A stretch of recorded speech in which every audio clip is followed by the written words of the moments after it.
আল্লাহ তাআলা বলেন ইন্না দীনা ইনদাল্লাহিল ইসলাম। আল্লাহ তাআলা মনোনীত ধর্মের নাম ইসলাম। অন্য সব ধর্ম মানুষের বানানো, কিন্তু ইসলাম ধর্ম কার মনোনীত? আল্লাহ তাআলার মনোনীত। ইসলাম ধর্ম কার মনোনীত? আল্লাহ। আর অন্য হিন্দু, বৌদ্ধ, নাসারা, ইহুদি যা সব ভাষা যা সবগুলি কার? মানুষের বানানো ধর্ম। আল্লাহ তাআলা কোন ধর্মকে বলেন না ওটা আমার ধর্ম, ওটা আমার মনোনীত ধর্ম।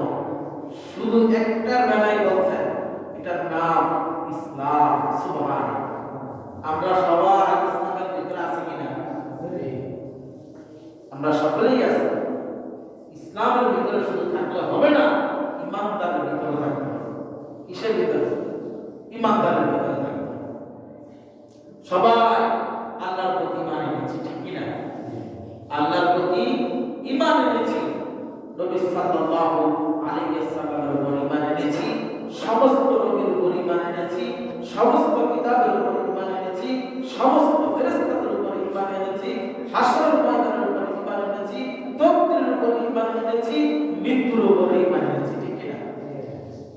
তাহলে আমি ইমানদার, আমি মুসলমান। আল্লাহ পাক রব্বুল আলামিন বলেন ইন্নাল লাযীনা আমানু ওয়া আমিলুস সালিহাত কানাত লাহুম জান্নাতুল ফিরদাউসি নুজুলা। আল্লাহ বলেন ইন্নাল লাযীনা আমানু ওয়া আমিলুস সালিহাত, যারা ঈমান এনেছে, যারা ঈমান এনেছে আর সব কাজের আদেশ করেছে নিজ কাজ। আল্লাহ বলেন ইন্নাল্লাযীনা আমানু ওয়া আমিলুস সালিহাত,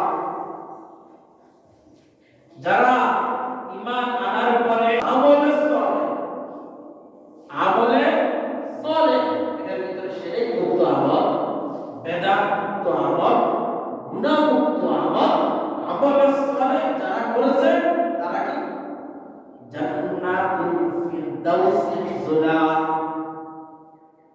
তারা হচ্ছে জান্নাতের সবচেয়ে বড় জান্নাত হচ্ছে জান্নাতুল ফিরদাউস। সেটার ভিতরে আমাদের নবী জনাব মুহাম্মদুর রাসূলুল্লাহ সাল্লাল্লাহু আলাইহি ওয়াসাল্লাম থাকবেন। ওইটার ভিতরে যারা ঈমান এনেছে, সব কাজ করেছে, তাহলে তারা কোথায় থাকবে? আমল সালেহ। আমল সালেহ যারা করছে, ইন্নাল্লাযীনা আমানু ওয়া আমিলুস সালিহাত কানাত লাহুম জান্নাতুল ফিরদাউসি নুজুলা, তারা জান্নাতুল ফিরদাউসে থাকবে। সুবহানাল্লাহ। কোথায় কোথায়? জান্নাতুল ফিরদাউস, যেটার ভিতরে যারা বিনা হিসাবে জান্নাতে যাবে তারা জান্নাতুল ফিরদাউসে থাকবে। সুবহানাল্লাহ। সমস্ত নবীরা, সাহাবীরা, তাবিঈনরা যারা বিনা হিসাবে জান্নাতে যাবে তারা কোথায় থাকবে? জান্নাতুল ফিরদাউস। এটা সবচেয়ে বড় জান্নাত। আটটি জান্নাতের ভিতরে সবচেয়ে বড় জান্নাতের নাম কি? জান্নাতুল ফিরদাউস। সব সময় আল্লাহর কাছে দোয়া করবেন, আল্লাহ তুমি আমাকে জান্নাতুল ফিরদাউস নসিব করো।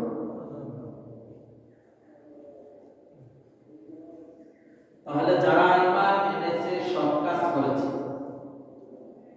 আমলে সালেহ, আমল করতে হবে কার সন্তুষ্টির জন্য? নামাজ কার সন্তুষ্টির জন্য করতে হবে? আল্লাহ তাআলা। রোজা কার সন্তুষ্টির জন্য রাখতে হবে? হজ কার সন্তুষ্টির জন্য করতে হবে? যাকাত কার সন্তুষ্টির জন্য দিতে হবে? সব আমরা ঈমান এনেছি কার সন্তুষ্টির জন্য? তাহলে সমস্ত কাজ আল্লাহর সন্তুষ্টির জন্য করতে হবে। যেটা আদেশ করছেন সেটা মানতে হবে, যেটা হালাল সেটা মানতে হবে, যেটা হারাম সেটা করতে হবে। তাহলে আপনি মানবেন। তাহলে আল্লাহ বলেন যারা ঈমান এনেছে, সৎ কাজ করেছে, তারা কোথায় থাকবে? জান্নাতুল ফিরদাউস। কোথায় কোথায়? জান্নাত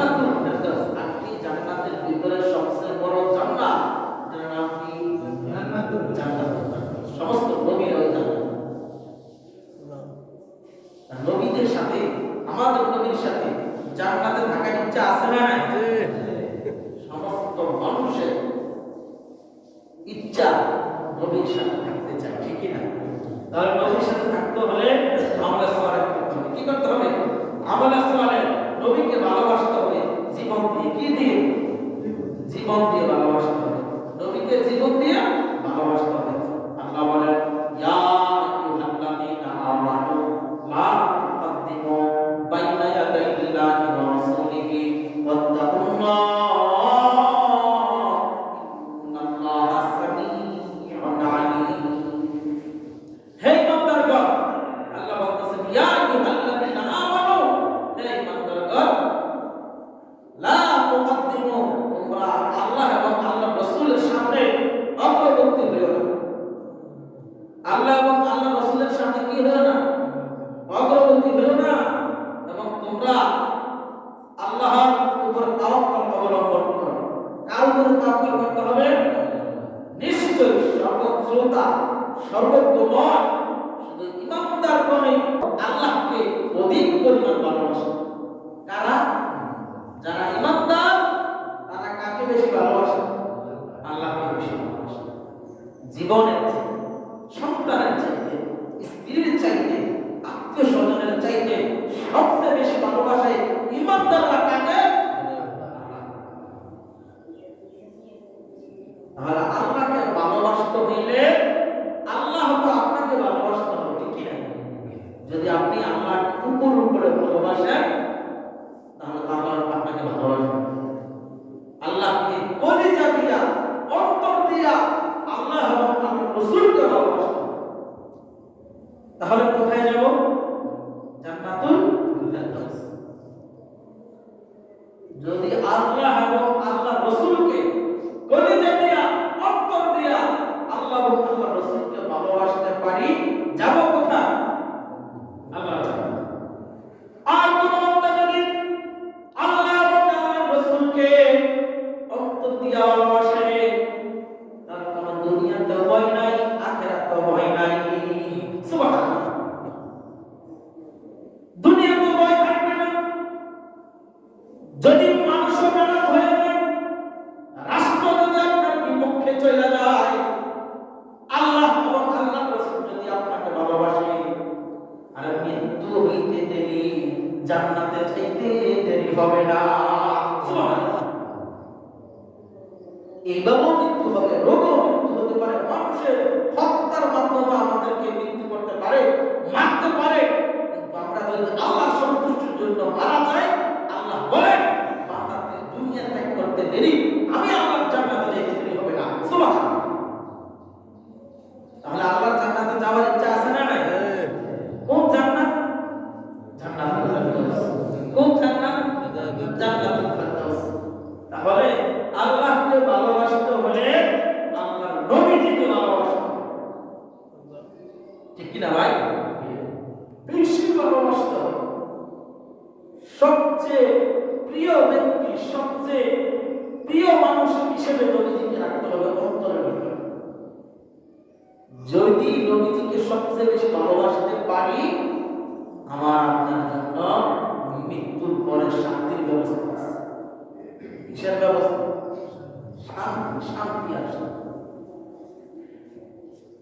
আল্লাহ সুবহানাহু ওয়া তাআলা কোরআনের ভিতরে বলেন, ইয়া আইয়ুহাল্লাযীনা আমানু ইন জাআকুম ফাসিকুন বিনাবাইন ফাতাবায়্যানু আন তুসীবু কওমান বিজাহালাতিন ফাতুসবিহু আলা মা ফাআলতুম নাদিমিন। হে বান্দাগণ, যদি কোন ফাসিক তোমাদের কাছে কোন সংবাদ নিয়ে আসে, তাহলে তোমরা তার যাচাই বাছাই করো না। কি করে না? ইমানদারের বৈশিষ্ট্য হলো, ফাসিক ব্যক্তি যদি কোন মানুষের নামে মিথ্যা কথা নিয়ে আসে, কোন অপকর্ম মানুষের সাথে মিথ্যা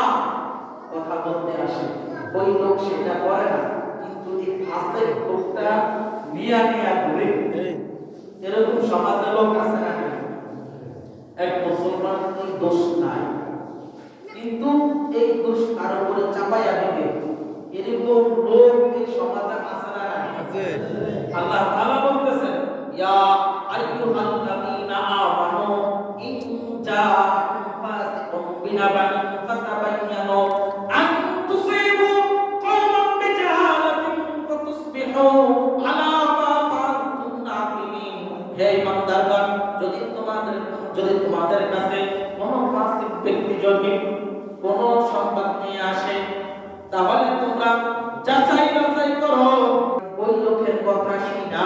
আমরা আগে আল্লাহ তাআলা বলেন কি করো, যাচাই করো, কি করো, যাচাই করো, অনুমান করে মানুষের কথায় করে তার উপরে যেন আক্রমণ না করি। আল্লাহ বলেন বান্দারে তুমি ইমানদার থাকবা কখন? ইমানদার তো তাকেই বলে যে ইমানদার শুধু কথা শুনি না, আক্রমণ করে না, কথা শুনবে, যাচাইও করবে, তারপর সংশোধনের জন্য সব কাজের আদেশ ওয়া আমিলুস সালিহাত আমল করবে, কাজের আদেশ করবে, তাকেই বলা হয় ইমানদার। তাকে কি বলা হয়? ইমানদার। তাই জন্য আল্লাহ বলেন ইন্নাল্লাযীনা আমানু ওয়া আমিলুস সালিহাত কানাত লাহুম জান্নাতুল ফিরদাউসি নুজুলা। বান্দা ঈমান আনছ, শুধু তুমি একাই ঈমান আনছ না, না না, তোমার পরিবারকে বলো, তোমার আত্মীয়কে বলো, তোমার সমাজকে বলো, তোমার রাষ্ট্রকে বলো, তোমার প্রত্যেকটা অঞ্চলে বলো ইন্নাল্লাযীনা আমানু, আমি ঈমান এনেছি, তোমরাও আনো। কার প্রতি ঈমান আনবো? কার? আল্লাহর প্রতি ঈমান আনবো। শুধু এটাই বলে ক্ষান্ত না, আল্লাহ বলেন কানাত লাহুম জান্নাতুল ফিরদাউসি নুজুলা। তুমি ঈমান এনেছো, তুমি ওই আমল সালেহ করো, তাহলে তোমরা যদি এই দুইটি কাজ করতে পারো, ঈমানও আনছো, সৎ কাজও করছো, আমল সালেহ, এই আমল সালেহ যদি করে থাকো, আল্লাহ বলেন কানাত লাহুম জান্নাতুল ফিরদাউসি নুজুলা, তোমরা সরাসরি আমি আল্লাহর জান্নাতুল ফিরদাউসে থাকবা। তাহলে আল্লাহর কোথায় যেতে পারবো? জান্নাতুল ফিরদাউসে। আল্লাহ তাআলা কোরআনের একটি ছোট সূরা, সূরা আস, এর নাম কি? সূরা আস মানে সময়। আল্লাহ তাআলা সময়ের কসম খাইছেন। বান্দা এই সময়ের মূল্যটা দাও। তাই জন্য সময়ের কসম খাইছেন। তিন ফলের কসম খাইছেন। ওয়াজাইতুন, জাইতুনের কসম খাইছেন। তুর পাহাড়ের কসম খাইছেন। বিভিন্ন জায়গায় আল্লাহ তাআলা কসম খাইছেন। কেন কসম খাইছেন জানেন? আল্লাহ তাআলা কসম খাওয়ার উদ্দেশ্য হলো মানুষ কসম খাইলে বিশ্বাস করে। কি করে? বিশ্বাস করে না। একটা কথা মনে বলি, আল্লাহর কসম বলি না, আল্লাহর কসম ছাড়া কোনো কসম কাটা যাবে না। বলে আমার সন্তানের কসম, নাউজুবিল্লাহ, কসম খাইতে হবে কার না? শুধু এক আল্লাহ। তাহলে আল্লাহ বলেন বান্দারা কসম খাইতে কি এটা কি হয়? বিশ্বাস হয়। এটা বিশ্বাস করে। যেমন আমরা আমাদের কথার সময় যদি কোনো কথা কাজ বলি, যদি বিশ্বাস না করে যখন বলি আল্লাহর কসম, তখন একটু কি হয়? বিশ্বাস করে। তাই জন্য আল্লাহ তাআলা এই যে বান্দা যেটা পছন্দ করে ওইটাই করি। আল্লাহ বলেন ওয়াল্লাহ, সময়ের কসম। কিসের কসম? এই সময়ের গুরুত্ব আছে না? আছে। এক সেকেন্ডের গুরুত্ব আছে না? আছে। আপনি মৃত্যুর আগে আপনাকে এক সেকেন্ড দিব, যদি এক সেকেন্ড দিত তাহলে সাদ্দাতকে দিত, যদি এক সেকেন্ড দিত তাহলে ফেরাউনকে দিত, যদি এক সেকেন্ড দিত তাহলে নমরুদকে দিত। তাহলে তারা ঈমান হারা হয় না। আল্লাহ তাআলা কত দয়ার সাগর। ফেরাউনকে যখন সুবানি দিয়া লোহিত সাগরে মারতেছিল, তখন ফেরাউন বলতেছিল তার মনের ভাব যে আল্লাহর প্রতি ঈমান আনবে, এরকম একটি পর্যায়ে সঙ্গে সঙ্গে হযরত জিবরাইল আলাইহিস সালাম তার মুখে লাথি মেরে পেট উঠে গেছে। সেজন্য ঈমান না আনলে, যদি ঈমান আইনা যায়, যদি বলে আল্লাহ তোমাকে বিশ্বাস করি, তাহলে আল্লাহ তো দয়ার সাগর, আল্লাহ তাকে মাফ করে দেবে। সুবহানাল্লাহ। এই জন্য হযরত জিবরাইল আলাইহিস সালাম কি করছেন? পেট উঠে গেছে। ঈমান যেন না আনলে, ঈমান আনলে হযরত মুসা আলাইহিস সালামের ফেলাইছে। অনেক মানুষকে হত্যা করছে ফেরাউন। তিনি দুনিয়াতে থাইকা খোদা লাগবে। তাই জন্য হযরত জিবরাইল আলাইহিস সালাম তার বুকে লাথি মেরে কি করছেন? পেট উঠে দিয়েছেন। না, সেজন্য ঈমান না আনলে। সাদ্দাত হযরত মালাকুল মউত, হযরত আজরাইল আলাইহিস সালামের কাছে সুযোগ চাইছে। আজরাইল, মালাকুল মউত, আমি এত বড় কিভাবে বানাইছে, কি করছি আমি দেখে আসা, মানে সে আল্লাহর জান্নাতে যাবে না, সে দুনিয়াতে জান্নাত বানাইছে। নাউজুবিল্লাহ। এ সাদ্দাত আছে না, সময়ের মূল্য আছে না নাই? আল্লাহ তাআলা সময়ের কসম খাইছেন, এই সময় একটা সেকেন্ড সময় তোমাকে অতিক্রম করতে দিবে না, একটা সেকেন্ড সময় তোমাকে অতিবাহিত করতে দিবে না।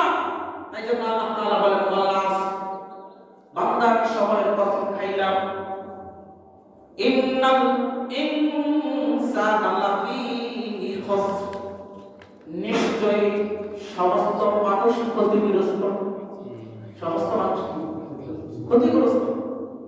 আল্লাহ তাআলা বলেন, কি বলেন?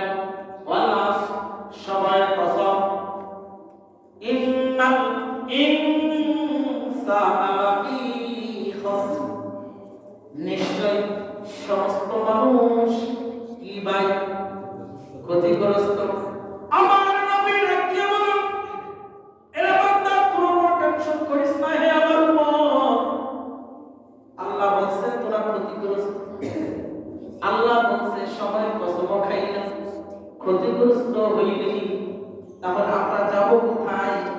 নবীজি আবার বলেন, আল্লাহ বলছে সময়ের কসম খাইলো, আবার ক্ষতিগ্রস্ত বলল বান্দাদের সকলকে। আর নবীজি বলে যদি বান্দা দুটি কাজ করতে পারো তাহলে তুমি সফল কাম। কি কাম? সফল কাম। আল্লাহ বলেন ওয়াল্লাহি ইন্নাল ইনসানা লাফি খুসর, সময়ের কসম এবং নিশ্চয়ই মানুষ ক্ষতিগ্রস্ত। 3 নাম্বার, তবে ইল্লাল্লাযীনা আমানু ওয়া আমিলুস সালিহাত, তবে আল্লাহ বলছেন তবে, এটা কারণ আছে কারা ক্ষতিগ্রস্ত হবে আর কারা ক্ষতিগ্রস্ত হবে না, এটাও আল্লাহ ভাঙিয়ে দিলেন। যেন তুমি সময়ের কসম খাইলো আল্লাহ, আর বলছে নিশ্চয়ই তারা ক্ষতিগ্রস্ত কারা? আল্লাহ বলেন এবং ইল্লাল্লাযীনা আমানু, যারা ঈমান এনেছে তারা ক্ষতিগ্রস্ত না, যারা ঈমান আনে না তারাই ক্ষতিগ্রস্ত। সুবহানাল্লাহ। যারা ঈমান আনছে তারা কি ক্ষতিগ্রস্ত না, তারা সফল কাম। কি কাম? সফল কাম। ইল্লাল্লাযীনা আমানু ওয়া আমিলুস সালিহাত, যারা ঈমান এনেছে এবং তার পাশাপাশি সৎ কাজ করছে। কি কাজ? সৎ কাজ। ঈমান আনছি, মানুষের হক মেরে খাই, এটা কি সৎ কাজ? ঈমান এনেছি, নামাজ পড়ি না, এটা কি সৎ কাজ? আরে আল্লাহ তো ঈমানদারকে বলে না তাহলে তুমি ঈমান আনছো সৎ কাজ করো না, তাহলে আল্লাহ বলেন ইন্নাল ইনসানা লাফি খুসর, তোমার জন্যই ক্ষতিগ্রস্ত, তোমার জন্যই ক্ষতিগ্রস্ত। আমি ঈমান আনছি পরে হক খাই, আমি ঈমান এনেছি সুদ খাই, আমি ঈমান এনেছি ঘুষ খাই, আমি ঈমান এনেছি আমি পরের সম্পদ লুণ্ঠন করে খাই, তাহলে আল্লাহ বলেন ইন্নাল ইনসানা লাফি খুসর, তাদের জন্যই ক্ষতিগ্রস্ত। আর যারা ঈমান এনেছে আল্লাহ বলেন ইল্লাল্লাযীনা আমানু ওয়া আমিলুস সালিহাত, যারা ঈমান এনেছে ইল্লাল্লাযীনা আমানু ওয়া আমিলুস সালিহাত, ঈমান আনছো, আমল সালেহ করছো, ওয়া তাওয়াসাউ বিল হক, এবং সৎ কাজের আদেশ করা। কি করা? সব পরামর্শ দেওয়া। সব পরামর্শ দেওয়ার লোক দুনিয়াতে কম না বেশি? কম। অসৎ লোকের সংখ্যা বেশি। একটি ভালো পরামর্শ দেওয়ার জন্য চাইবেন, ভালো পরামর্শ দিবে না, কি সব কাছাইলা পরামর্শ দিবে, লোক আছে না? হ্যাঁ, আপনার কাছে যারাই পরামর্শের জন্য আসে ইমানদার তাকেই বলে যারা বিপদ কইরা অন্য মুসলমানের কাছে যায় তারা যেন ভালো পরামর্শ দেয়। কি দেয়? ভালো পরামর্শ দিব তো ইনশাআল্লাহ, সবাই দিবে ভালো পরামর্শ। ইল্লাল্লাযীনা আমানু ওয়া আমিলুস সালিহাত ওয়া তাওয়াসাউ বিল হাক্কি ওয়া তাওয়াসাউ বিস সবর, এবং যারা অসৎ কাজ করে অসৎ কাজ থেকে যেন মানুষকে বিরত রাখে। কি রাখে? ভাই এই কাজটি ভালো না, এই কাজটা কইরো না, এই জিনার কাজ ভালো না, জিনার কাজটা কইরো না, এই হারাম খাওয়া ভালো না, হারাম কাজ কইরো না। আল্লাহ বলেন এই কাজটি যদি, এই গুণটি যদি তার অন্তরের ভিতরে থাকে, আল্লাহ বলেন কানাত লাকুম জান্নাতুল ফিরদাউসি নুজুলা, সেই বান্দা আমি আল্লাহ জান্নাতে যাবে। সুবহানাল্লাহ। আল্লাহ বলেন ঈমানদার তো তাকেই বলে, যদি কোন ঈমানদার কোন কারণে জাহান্নামে যায়, আল্লাহ বলেন যার অন্তরের ভিতরে যারা পরিমাণ ঈমান থাকবে, যারা বুঝেননি একটা বালুকে 70 ভাগ করলে যে এক ভাগ হয়, এটাকে বলা হয় যারা। এটাকে কি বলা হয়? যারা। কোন বান্দার অন্তরে যদি এক যারা পরিমাণ ঈমান নিহিত থাকে, ঈমান থাকে, আল্লাহ বলেন ওই বান্দা যদি কোন কারণে জাহান্নামে যায়, এই যারা পরিমাণ ঈমান থাকার কারণে আমি আল্লাহ সুবহানাহু ওয়া তাআলা তাকে অন্যান্য পাপের শাস্তি দিয়া আমি তাকে পাপ মুক্ত কইরা আমি আল্লাহ সুবহানাহু ওয়া তাআলা আমি আমার জান্নাতে প্রবেশ করাবো। সুবহানাল্লাহ। আর কোন বান্দা অন্তর যদি লা ইলাহা ইল্লাল্লাহ এই পরিমাণ অন্তরের ভিতরে যদি বিশ্বাস থাকে, না আমি এক আল্লাহর উপরে ঈমান এনেছি, নবীর উপরে ঈমান এনেছি, শুধু এই যারা পরিমাণ ঈমান যদি থাকে, আল্লাহ বলেন তার অন্তরের ভিতরে যদি এক যারা পরিমাণ যদি ঈমান থাকে, আমি আল্লাহ সুবহানাহু ওয়া তাআলা তাকে জাহান্নাম থেকে তাকে পরিষ্কার কইরা আমি আল্লাহ সুবহানাহু ওয়া তাআলা আমি জান্নাত দিব। তাহলে আল্লাহ বলেন ইন্নাল্লাযীনা আমানু ওয়া আমিলুস সালিহাত কানাত লাহুম জান্নাতুল ফিরদাউসি নুজুলা। তাহলে আল্লাহ তাআলা বলেন ইন্নাল্লাযীনা ঈমান আনছো ওয়া আমিলুস সালিহাত, আমল সালেহ করছো, এই দুটি কাজ করছো, আবার সৎ কাজের আদেশ করছো, অসৎ কাজ থেকে মানুষকে বিরত রাখছো, এই চারটি কাজ করার কারণে আল্লাহ বলেন কানাত লাহুম জান্নাতুল ফিরদাউসি নুজুলা, তুমি ক্ষতিগ্রস্ত হবে না। আল্লাহ বলেন আমি তোমাকে কোথায় নিব? কানাত লাহুম জান্নাতুল ফিরদাউসি নুজুলা, আমি আল্লাহ সুবহানাহু ওয়া তাআলা আমি আল্লাহ আমার জান্নাতুল ফিরদাউস, যেটার ভিতরে নবীজিরা থাকবে, যেটার ভিতরে সাহাবায়ে কেরামরা থাকবে, যেটার ভিতরে যারা বিনা হিসাবে জান্নাতে যাবে, যারা এই আমলগুলি করতে পারবে, তারা বিনা হিসাবে নবীর সাথে জান্নাতুল ফিরদাউসে থাকবে। সুবহানাল্লাহ। জান্নাতুল ফিরদাউস থাকবে তো ইনশাআল্লাহ। আমল করব তো কি আমল? আমল সালেহ। ইল্লাল্লাযীনা আমানু ওয়া আমিলুস সালিহাত, আমল সালেহ করব। আরেকটি কাজ করব কি? সৎ কাজের আদেশ করব, ভালো পরামর্শ দিব, অসৎ কাজ থেকে মানুষকে বিরত রাখব। এগুলো যদি করতে পারি তাহলে কোথায় যাব? জান্নাতুল ফিরদাউস। শুধু জান্নাত না, জান্নাতুল ফিরদাউস। জান্নাতুল এটা দামি জান্নাত, সবচেয়ে দামি জান্নাত। তাহলে এটা আমরা চেষ্টা করব ইনশাআল্লাহ। আর ঈমান আনছি, ঈমান আনার পরে ঈমানের দায়িত্ব কি? মানুষকে সৎ আদেশ করা, অসৎ কাজ থেকে বিরত রাখা। কিন্তু আজকে আমাদের সমাজে ইসকন নামক এক জঙ্গি সংগঠন, আমাদের আইনজীবী, সরকারি আইনজীবী, তাকে প্রকাশ্যে জজকোর্টের সামনে সাইফুল ইসলাম আলিম তাকে হত্যা করেছে। ঠিক কিনা কথা?